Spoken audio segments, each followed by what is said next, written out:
अस्मा बेगम साहबा।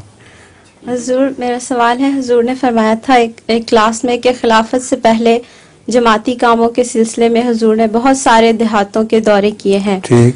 हुजूर, मेरा सवाल है, क्या हुजूर ने सिंध के किसी देहात का भी दौरा किया है? सिंध का बड़ी कसरत से।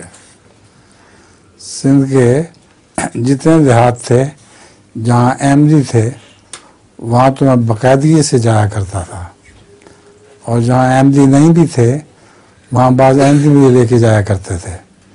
तो सिंध का भी मैंने बहुत देहात का दौरा किया है। तुम सिंध की हो ना? जी हुजूर, मीरपुर खास की। कौन सी?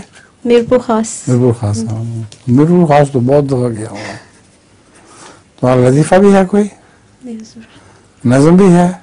जी हुजूर, अगर टाइम है तो। टाइम है?